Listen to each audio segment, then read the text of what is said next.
this time I call to order the regular meeting of the Page County School Board for Monday, December 14th, 2020. Roll call, please. Mr. Painter. Yes. Dr. Painter. Yes. Mr. Goodler. Yes. Mr. Lansbury. Yes. Mrs. Sullivan Smoot. Yes. Mr. Brennan. Yes, All present. thank you. At this time, we'd like to observe a moment of silence.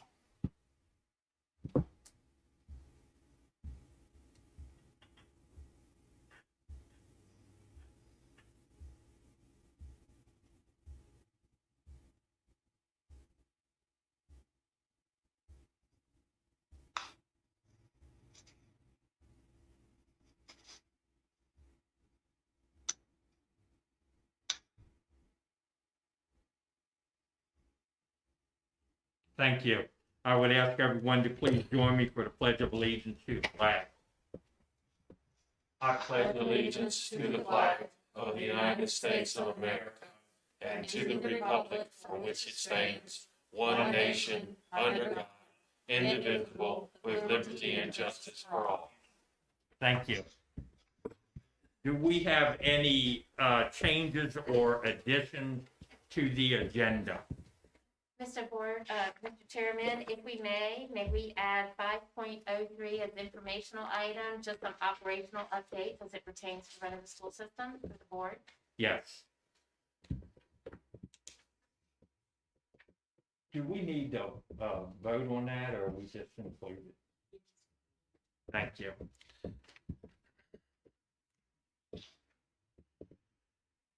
At this time, need certification of matters discussed in closed session. Yes. Mr. Goodler. Mr. Goodler. Yes. Mr. Lansbury. Yes. Mr. Painter. Yes. Mrs. Sullivan Smoot. Yes. Mr. Brennan. Yes, Motion passes. thank you. We now have citizen comment period. There are no comments, thank you. We move on to action items. We have first, Ms. Sequist's claims for payment. Good evening, board. You all have been provided with the claim certification for the operating fund expenditures are $1,124,063.59. Food service expenditures of $68,752.99 for a total expenditures of $1,192,816.58. Along with that is also the list of claims as well as the check register. If you have any questions, I will do my best to answer them.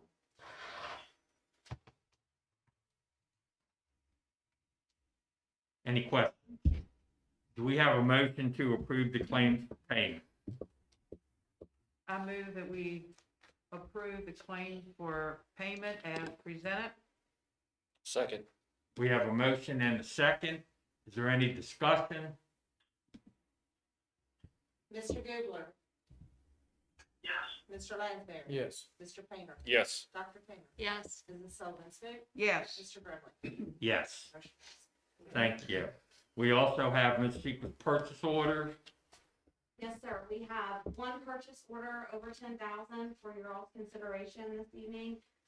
It is for active interactive panels. We would be using 4 different budget sources, with the majority of this coming from federal grants. Mr. Benson can probably speak more to this purchase order if you'd like, Mr. Benson. Board, it's been 8 years since we purchased anything like this. This rivals the smart technology that you've seen in our schools with our smart boards. And so we're looking to try and get back to doing some things innovatively and increasing our student engagement and productivity as we work in this remote setting. So we would ask for your approval on this purchase. Any questions? And so this is, These smartphones compatible with our third system? These are actually made by Promethean, and we looked at both companies, and we just found that there were a few advantages to the Promethean board versus the smart board right now. If you work with the smart board, you do need to buy the smart notebook software, and this company does not require that sort of thing. And as we looked around the valley right now, there were several other school divisions going this route, so we would like to try and go this route. Promethean is offering a special right now. It's a buy two, get one free. They've never offered this sort of thing before. In years past, Promethean, I would have said, would have been out of our budget range, but the special allows us to try and take advantage of this technology. And am I correct that the money, the majority or all of it is coming from grants? The majority of it is. The yes. majority, Yes, okay. ma'am. Do we know what portion is coming out of, About 60,000 would okay, be coming from our various instruction lines, and the rest would be coming from Title I and Perkins money. okay.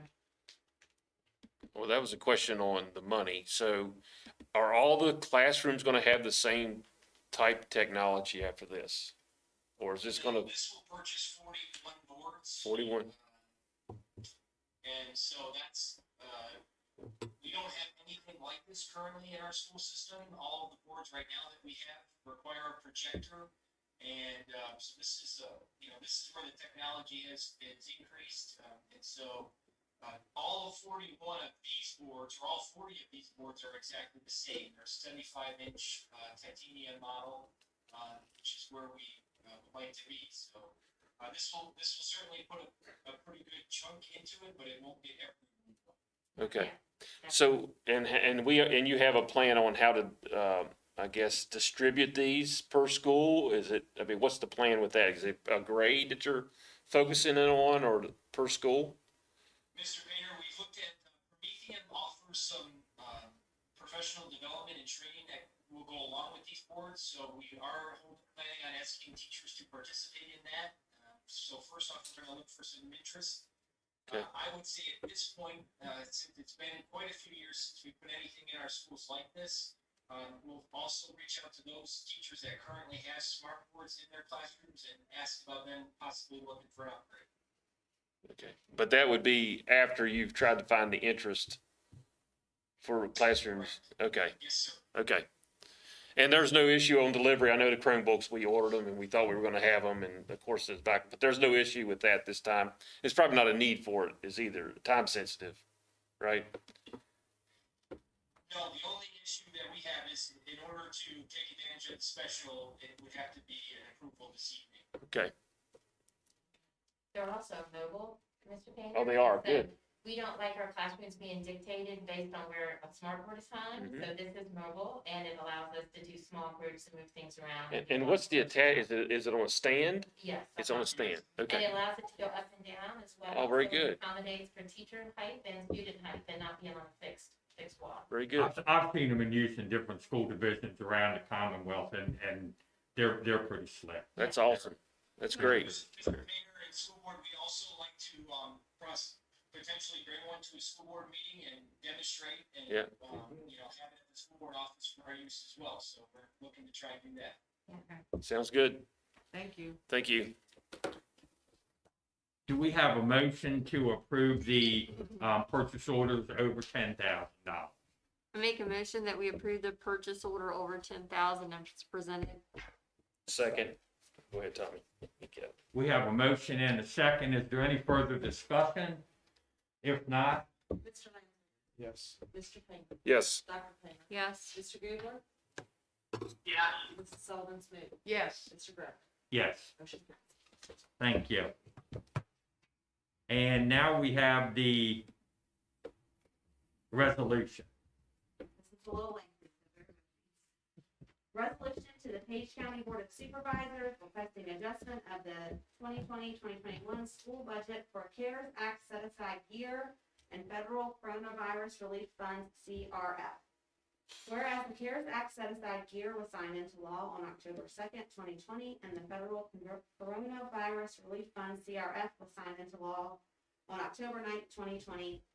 And whereas the CARES Act set-aside gear funds and the federal corona relief funds, CRF, are emergency relief funds intended to address the impact that COVID-19 has had and continues to have on elementary and secondary schools in Virginia. And whereas the Page County Schools have been notified of Gears Fund allocations in the amount of $159,409 and CRF Fund allocations in the amount of $560,158 available on a reimbursement basis. And whereas these additional state gear funds and federal CRF funds will be used to support programs and activities for their respective expenditures due to the public health emergency with respect to the coronavirus disease 2019 COVID-19. Activities authorized by the Elementary and Secondary Education Act, Individuals with Disabilities Education Act, the Adult Education and Family Literacies Act, Carl D. Perkins Career and Technical Education Act, and the McKinley-Vento Homeless Education Assistance Act.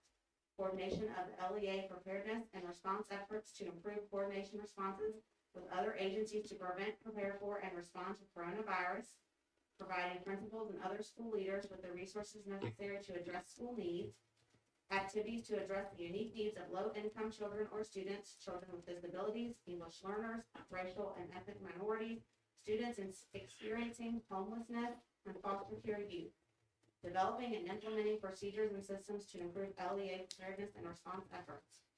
Training and professional development for LEA staff on sanitation and minimizing the spread of infectious diseases. Purchasing supplies to sanitize and clean LEA facilities. Planning for and coordinating during long-term closures, including how to provide meals, technology for online learning, guidance for IDEA requirements, and ensuring other educational services can continue to be provided consistent with all applicable requirements. Purchasing educational technology, including hardware, software, and connectivity for students served by the LEA that aids in regular and substantive educational interactions between students and their classroom teachers, including assistive technology or adaptive equipment. Providing mental health services and supports. Planning and implementing activities related to summer learning and supplemental after-school programs, and addressing the need of low-income students, students with disabilities, English learners, migrant students, students experiencing homelessness, and children in foster care, and other activities that are necessary to maintain operations and continuity of services and continuing to employ existing staff. Now, therefore, be it resolved that the Page County School Board, in order to respond to the impact of COVID-19 on school operations, students, and staff, respectfully requests the Page County Board of Supervisors to appropriate the additional state and federal funding of $719,567 with no increase or decrease in the local appropriations involved to the 2020-2021 school operating budget as follows. Page 2 has the amendment chart. This is to certify that the foregoing resolution was authorized by the Page County School Board in its regular session on Monday, December 14th, 2020. Thank you. Sir, thank you. Is there a motion to approve the resolution as presented? I make a motion that we approve the resolution on gears and cares as presented. Second. We have a motion and a second. Are there any questions or discussion? Call for the vote. Mr. Painter, Yes. Dr. Painter, Yes. Mr. Gubler, yes, Mr. Lansbury. Yes. Mrs. Sullivan Smith, Yes. Mr. Grimm. Yes. Thank you. At this time, we need a motion to approve action on matters discussed in closed session. Make a motion to approve the actions on matters discussed in closed session to include the appointments and resignations as presented. We have a motion and a second. Vote. Dr. Painter, Yes. Mr. Gubler. Yeah. Mr. Lansbury. Yes. Mr. Painter, Yes. Mrs. Sullivan Smith, Yes. Mr. Grimm. Yes. Thank you. We move on to informational items. Oh, look, it's Ms. Secret. Monthly financials, please. Board, you have been provided with the monthly financials for November of 2020, where the expenditures and revenue are $2,981,320.23, along with the local match calculation that was balanced with the treasurer at the end of November. If you have any questions, I will do my best to answer. Questions? Thank you. Thank you. We also have informational items, capital improvement plan adjustments, Mr. Moran and Mr. Williams. Good evening, Board. You've been handed a copy of the capital improvement plan, and if it looks a lot like last year, it does, because it's very close. There's a few things that we changed. Basically, what we did with this year being what it was, and we just moved it up a year. It's what we did. And it's pretty much the same, other than some things like Lee-Ray. This year, what we did get accomplished in this year was that the Lee-Ray Elementary sewer line. So that's off from last year. And over at page 5, the well, which was scheduled for 2023 in the old one, which is well on its way now. It should be done sometime in the first year. And then there was another one for the, was supposed to be done this year and was done, is removing of the pine trees at softball field. So other than that, it's pretty much just moved up a year. And it has been added to the budget for this coming year. Any Any questions? questions? You and I talked, the wall at Shenandoah Elementary. Yes, ma'am. There may be a gentleman who's knows all that stuff, and I'll just have him call you, and if he's interested in taking a look and giving a recommendation as to who might be good to do it, or if he's able to do it, and maybe I'm getting phone calls, and we've talked, from alumni from Shenandoah High School, and I've looked at it, there's just a couple of places that I could see that probably need the most work, and then cleaning should not be a bigger problem. But anyway, I'll just pass this on to you and let you go from there. Can you get Because his, I've explained to them, the money is We just not don't have it. there. Yeah. And, so, what specifically are we talking about with the wall that's around Shenandoah Elementary, Yeah, it's beginning to decay, okay, and it's like thin layers. And the reason I kind of know all this stuff now is in our house, which is 150 years old, the basement, it's kind of the same thing. It just needs to be re-cemented. okay, Everything's in place. There's no No structure structural issue. problem, Okay, but it needs to be some of the drainage pipes that are in this wall probably need to be cleaned out. And I was told that the town has a new technical object that you can push up in there with a light, and it can tell you if there's any blockage or whatever and what to Okay. do. So that probably can be worked out. And, but anyway, I knew it wouldn't be anytime soon, but I just thought it wouldn't hurt to go ahead and get somebody to take a look at it, give an estimate. It's a moisture problem, is what it Right. is. It pops the front face Yep. off of it. Yep. That's what's happened. if it's trapping moisture, it's gonna do that. Right. Yep, It's gonna But be- that's currently not in this plan. No, sir, it's not in that plan nowhere. But I keep getting phone calls, and he and I Oh, talked, okay. I just thought I'd bring it up, that it would be all right, me to just direct this person to talk and go from there. That'd be just fine. Okay, thank you. Any other questions regarding the capital improvement plan?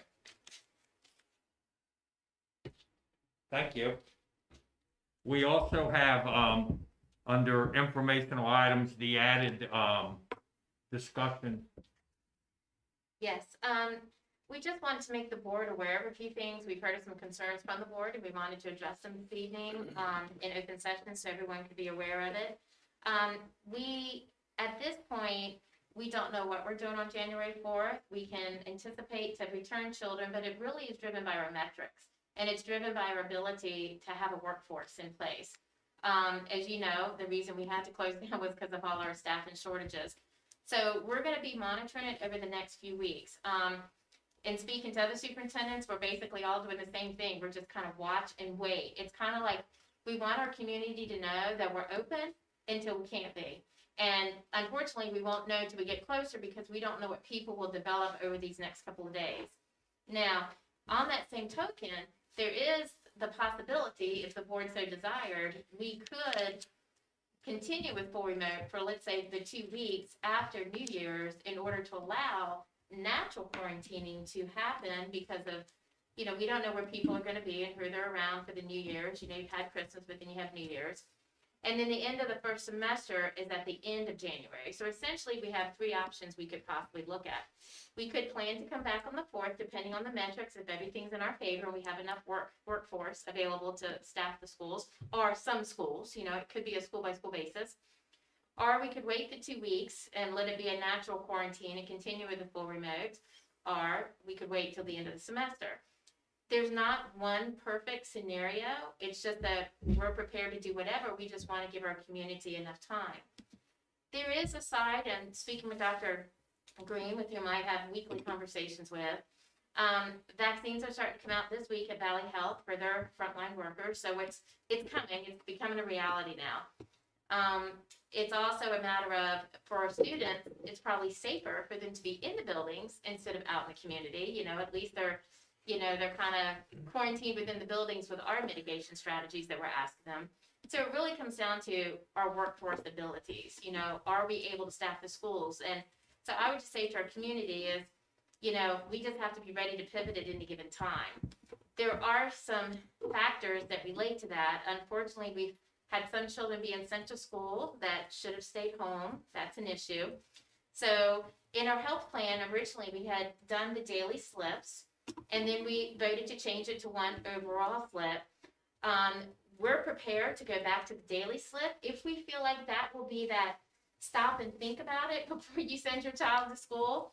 Because again, we all have to be in this together, and we need people to be very aware, very cognizant of when they're sending their child to school, especially if families have COVID in their home. Children shouldn't be coming to school when they have that direct exposure. So that, we'd like to know about the board, because that's in our health plan, and we would need to go in and change that for BDOE if we go back to that. The other thing too is the mitigation strategies that we can control. Social distancing, hand washing, and sanitation. Mr. Williams has spoken to our custodians about keeping all our sanitation stations filled up, and that it's their responsibility to make sure we don't have any empty dispensers. That's been addressed. Eric will make sure that he addresses it with the admin, that addresses it with the teachers, that reinforces it with the children. We gotta watch, it's the 3 W's. Watch your distance, wash your hands, and wear your mask, right? We're doing pretty good on the masking side of things, but we need to make sure that we're doing the others. The other thing too is that, let me look here at my list here. With this last workforce shortage, I know someone had suggested, could we move people around? It is hard to move instructional staff, because even with schools being remote, they still have all those children in lesson plans and grading and assignments they have to be available to. We have moved, as you heard earlier, some cafeteria workers, some custodians. Those folks we can move around, but not the instructional staff as much. It's just a logistical nightmare with all the staffing issues and trying to take care of everyone's own students and children that they have. At that point, then, so before I go any further, let's talk about that before I bring up 2 other kind of bigger topics. How's the board feeling on the return to school, the health slips coming in? What is some of your take on that? I think the health slips need to come back, because that was pretty effective. Yes. And that identifies somebody who didn't bring it back, that you can have direct contact before they ever enter the building or Right. too far. So I like Right. that idea for Mhm. sure. Knowing what we know now after the Thanksgiving break and the SOAR, let me ask a question. SOLs, are they out of the picture totally now No. for the rest of this year? No, they're still in the picture. They're just not going to count towards accreditation. But we have been afforded a larger window. We can readdress our window to accommodate, because all the schools are shifting around so much. So we have been afforded that, but they're still on the table. Right, and the only reason I'm asking that because of the loss of instruction. Right. We would wait mid-January, but if they're not gonna be. Right. Well, remember, our high schools moved to a full year, so they're not doing the typical SOLs that they would be doing in the mid-year. So it really is at the end of the year for us now. Okay. That does help us. So I agree with Mrs. Sullivan Smoot, the checklist every day. I think that's the thing to get back to it and be successful. Now, as far as the January 4th start date. Is there a pre-check date that you check with the staff that says, hey, on the 31st, you guys are feeling okay and you're gonna show up on Monday, be able to show up on Monday? Well, we don't have one like that, but we need to have one in place. Okay, So okay. Lance, I don't know if you heard that question from Mr. Painter about having, because we were talking about that. The three of us were talking, how are they gonna keep calling us? Are they gonna check Right. in with us? Because we need to know, but we'll make a formal statement to have everyone let us know because we don't know. And then, Lance, Ms. Moran, you'll pick a date by when you would like them to have that information to you? And Mr. Bell? Yeah, we'll do that. We'll make sure that we have something that goes out to the staff, a formalized statement saying, look, we need to know where everybody's at before we turn this. Okay, And then you may end up at that point say, we've got Then we'll 10 know. cases and we should right, put it off a week. Right. Or, right, okay, all right. yes. Our hope is also that we'll continue to get our reports over the winter break. So we're gonna put something out as well. Staff members need to maintain contact with supervisors on the break and let them know where they're at. Okay. I agree with what Mr. Painter said, as far as, have the information, then make the determination. Right, we need the data, yeah, Make sure that you know what's going down, and then plan accordingly. right, And we have to also remember, parents need to be able to plan as to the 4th, and if not, the following so week. they can have a plan B if Right. plan A doesn't come through. Right. And we'll get that out to our families, but also with the caveat that they just need to always be prepared. I mean, Right. because at any given moment, like as we just saw happen, we have to be able to change out in order to keep everyone as healthy and safe as we can. Okay. Everyone okay with that then? We'll collect the data and we'll keep the board abreast, okay, over the holidays. We'll let you know what we find out. And hopefully our families will keep us abreast as well as what's Yes. going on in their homes. And, because remember, VDH is overwhelmed. They're not able to contact us and let us know, so we need people to tell us so that we can find out and make the best decisions. The other issue we have at hand is the community use of our buildings. We're starting to have an issue with our some of our programs not doing what we need them to do. They're touching some of our equipment and using it, and then we come in the buildings the next day and we're having to clean up after them, which means we have to disinfect. For an example, preschool's tricycles are kept in a certain place at a particular school. After groups come in, they've evidently been ridden and moved around the building, which means we have to relocate them all back and we need to disinfect them. And that's just starting to become a hardship. A lot of the children are also not supervised as well. Now, part of that, in fairness, is because they're not allowing all the adults in, because of social distancing. So the coaches need to do a better job watching the kids. So some of our feeling from some of our school administrator is, with the extra burden it's putting on our custodial staff to clean up after them and trying to get our stuff together every morning when we come back in, they can't even keep up our custodians now. And they're having a hard time because remember, our encore teachers aren't leaving the classroom. So they're trying to work around all these children all day, but then they come in to having to clean up from the night before. And it's just making an undue burden. Even our deep cleaning folks, they're having to come in to help empty trash and do stuff besides just spray because the other custodians are having a hard time keeping up with it all. And we've had some people who've had to be out or quarantined. So you're always down a man. And so, you got all these variables going. And so for some of them, they're feeling like that perhaps we need to slow the roll of the community using it. I'm kind of torn because, we're trying to be good community stewards and I can't really push my authority onto the community members, but it is our buildings and it is creating more havoc for us the next day when we're coming in. Yes, And who's using it? Travel teams or something? we have the rec department, Well, AAU it's not the people, Page and County Rec Department because my husband's the rec director and he's home every night. There's no programs. okay, and Lorraine Page soccer clubs and AAU basketball right now. Yes, it's travel stuff. Okay. Yeah, I knew it wasn't the Page County Rec Department. If they can't do what they're supposed to do, stop them from using it. That's exactly, we're in a crisis. Yes, we are, And that's the bottom line, and if they can't follow through, we don't owe them anything. right. Right. Well, I just We wanted to have to make, take care of our own. well, that's kind of how I feel about things as well, but I just wanted to make the board aware of it, so when it happens and the phone starts blowing up on your end, that you know that this is a concern of ours. We're in a crisis. Okay. We're in a pandemic, Okay. and if they don't understand that, it's on them. Yeah, I'm sorry. yeah. This is about health and safety. Yeah.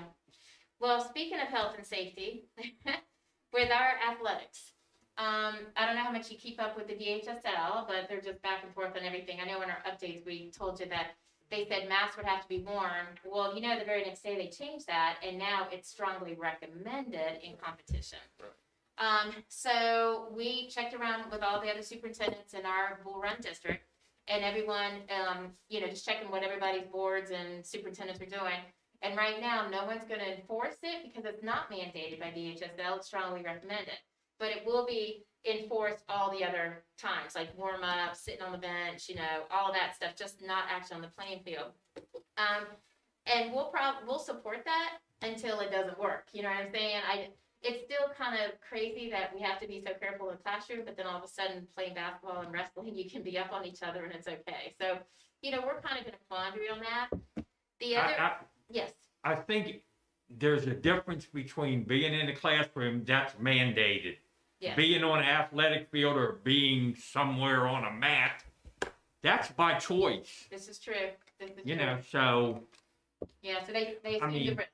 They I assume the mean, risk. you know, parents, if they allow their child, their young adult, whatever they are, if they allow that, I mean, it's not the same as being in the classroom. Right, right. It's And not, plus they're in the classroom all day, yeah. With that, then two things. We've discovered that, in some situations, that our coaches, our own coaches, aren't being as vigilant as they need to with implementing the protocols and mitigation strategies with fidelity. To that end, and it's kind of frustrating at this point because you kind of expect people to do what they're asked to do. So I did send out an email today to all the coaches for all seasons that what the expectation is, because as coaches, they are leaders. And as leaders, they need to set the example and do the oversight that comes with leadership to ensure that all protocols are being adhered to. So in order to really get people's attention, when I sent the email today, I did tell them that when we discover, now from here on out, we discover that they're not following through with full fidelity on all protocols and ensuring that the rest of their coaching staff and their players are doing what they need to do, they would either forfeit the next game or the practice or the open gym, whatever the activity of whatever stage they're in, the very next event. We just have to get their attention. We're playing with other people's lives, and I need everyone to know that there's not a choice in following the health mitigations and the protocols, especially the ones put out by VHSL. And so that was made clear to them today in an email. So if you hear of anything, it's going to be a result. And as I told the coaches, it's a result of the choices that they're making with their players and their coaching staff when they're in that leadership role at that time. Yes, ma'am. if there is a coach who is not following the directive given by the schools, the school board, the administrator, whoever's given that directive, the impact should be on that person. So if you can't follow what you have been directed to do by the persons in charge, you don't have the position anymore. I don't know that the students necessarily should be penalized by forfeiting a game because their coach, the adult, didn't feel like following whatever the directive was. If you don't follow the directive, you shouldn't have the job. If teachers don't follow directives in the classroom when they're instructing, they don't keep the jobs. I hope they don't keep the jobs. Well, I don't see the difference. Well, the thought with the ADs was that it's also hard to find coaches at this time mid-season, and they built programs. What we're trying to do is give their attention so that they will follow through. We want everyone to do right. That's where, we don't want to punish anybody, but we want them to be cognizant of it. But we need even the players, because you're talking about high school, players, they know to wear their masks and do what they need to do. And even when I did a pop-in on Open Gym, they were in there shooting around doing everything without masks on. And I feel like everyone I hear what you're saying, Mr. Grimley, I do, but I also feel like this is a chance to teach everyone their part of the responsibility, everyone has a part of this equation, because it's a choice. It's a privilege to be on the team. And if you're gonna be on the team, then you also need to follow the protocols. Everyone is aware of the VHSL protocols and what our protocols are as a division. We need everyone to work together as a team. So because we got this thing today and it says face masks are strongly encouraged, but not required as far as during training or competition. Right, So that's the VHSL. right. Strongly encouraged. So what's our protocol? So ours, we're following that, just like all the other divisions. We're Okay. doing the same thing. We all we're all scrambling today, checking with each other, and we are gonna follow that. But there are other guidelines that say, like when they're warming up, they're stretching out, all these other situations, they need to be masked up. So that's what's not happening in some of their practices and their open gyms. So we wanna make sure, because there are things that we know about what's going on that we need to ensure people's safety, you know what I'm saying? And so we can't control the rec leagues or the travel teams rather, but we can control what our kids do. We need them to follow the protocols, all And the kids. the only thing I'm gonna say is, who's in charge of the building? Right. Well, I was coming to help everybody. I was setting the expectation. They reached out to me. And so I was lending my support to make it very clear across the board in one language to all the coaches and all the school administrators, what the expectations were as their roles as leaders in the role of coaches. Okay. Yeah. And by going to the coaches, not all of them work at the schools, so then. Right. Well, they that's all- true. Yeah. They all hear it. Right, so we wanted everyone to be on the same page regardless if they're doing winter, spring, or fall. We wanted to make sure everyone got the same message. So on that note, there has been some concern raised about the financial obligations of supporting the athletics. As you know, with our ticket sales, we're able to support the athletics, and now in the absence of ticket sales, because we're limited to 25 players indoors, 2 per player outdoors, it is gonna impact. So at this point, because we don't know that we're gonna be held harmless yet, we're a few weeks away from finding out with our ADM if we'll get for sure. We feel confident we are, but until we see it in black and white, no one knows for sure. So we're like this close to knowing for sure we could support them if we needed to. I had Ms. Seacrest look to see what their accounts were, if they could sustain themselves for a while so we could get the sports season going. We did, as a division, support both schools for the streaming, so our community can watch the events via streaming. So we incurred that cost to help those schools equally. And you checked out their accounts. Yes, because this is usually a cost that's covered by the individual schools. They have a general athletic fund at each one of the high schools. Page County High School currently has a balance a little over $45,000 there, whereas Blue Ridge High School only has a little over $6,000. And the projected cost, I think, just for officials is over about $15,000 for each school. So, That's for the season coming up. yes, sir. That is for, I believe so, yes. From one of the ADs, we have a predicted officials bill would be about $15,008 for Page County High School, $15,447 for Blue Ridge High School. That's as in all sports. There's a reduction in the schedule. Right. So, So it's cheaper than last year, Yeah. but we also aren't making the ticket sales Right. because of the shortened season. So what's Blue Ray gonna do? So, well, that's the school will probably have to help, because we Okay, know Page alright. has the money, Lorraine's the one, but again, we can't commit fully to helping them out yet until we know that we have the money based on the hold harmless from the General Assembly. That won't happen till the end of this month, January.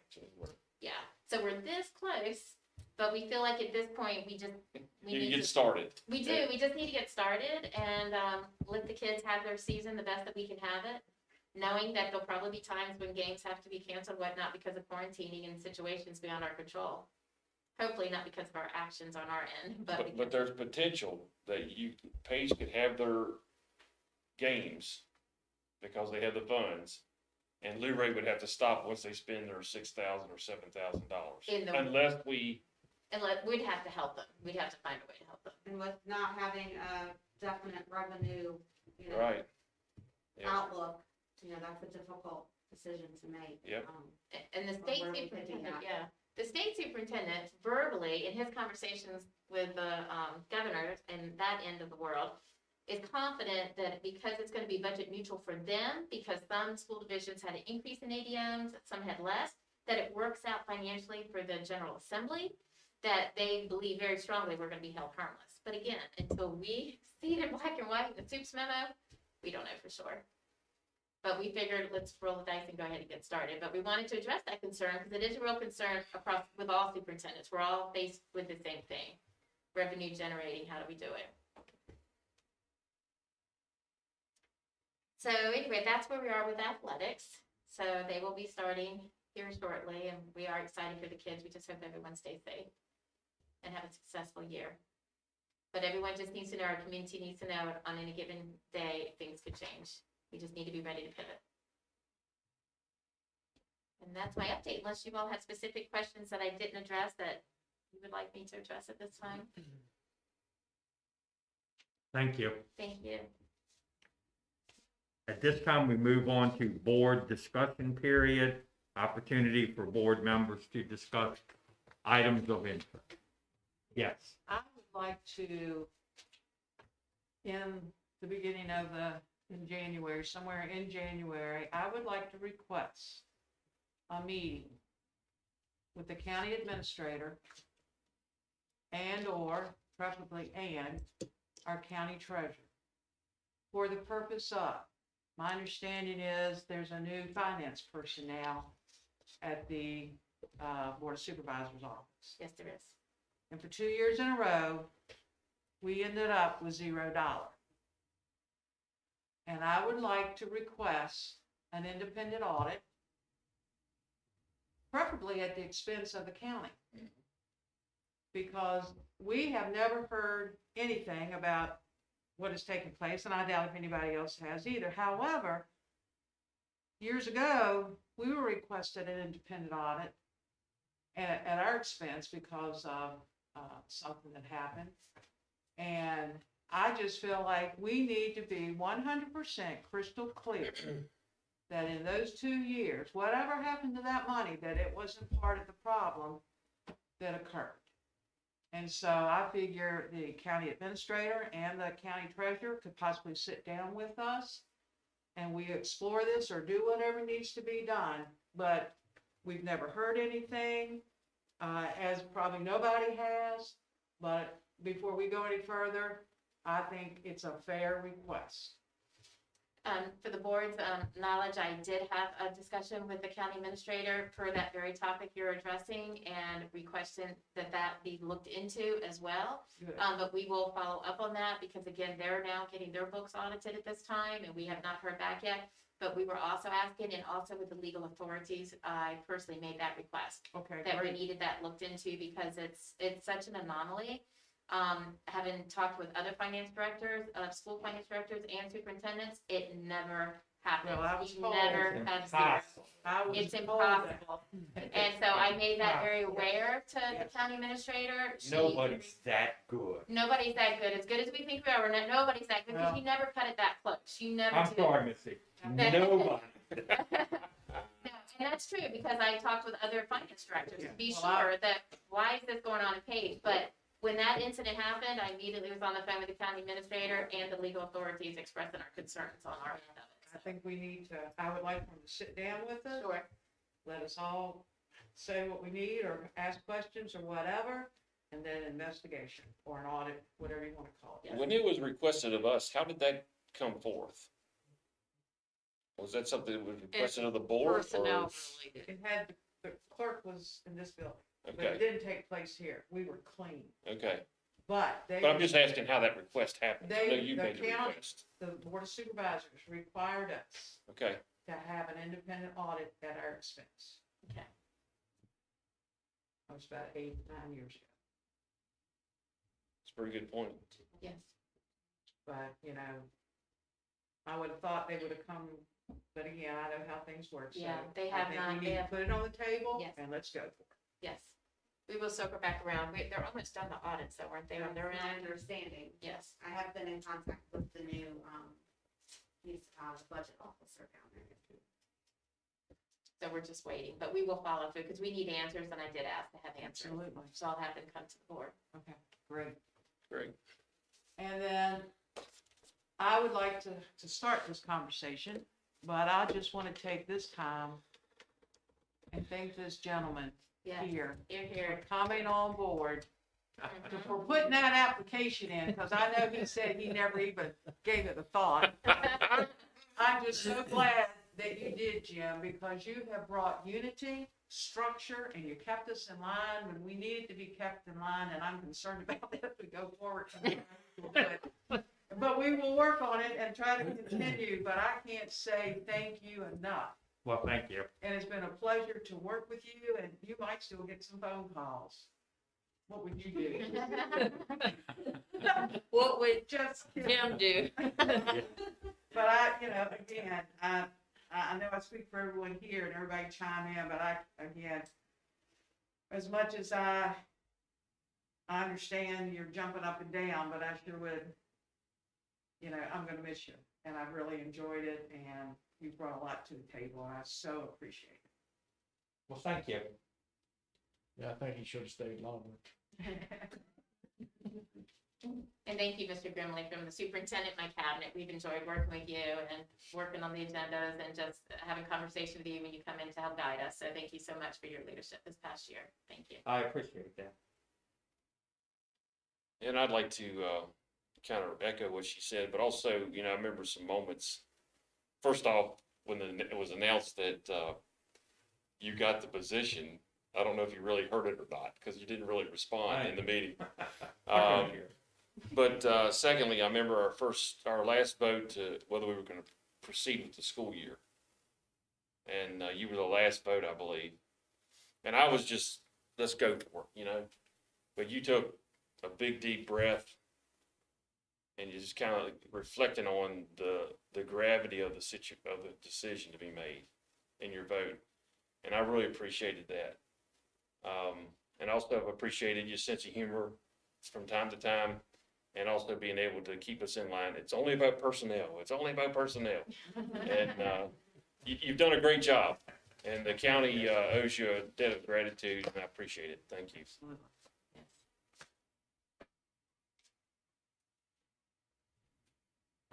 It's been fun. I've told the board several times if I had more patience and more energy, I may have continued with the position, but I don't.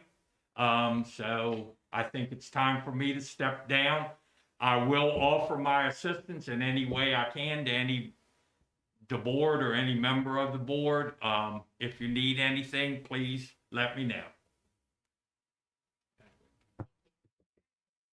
Meeting adjourned. Awesome.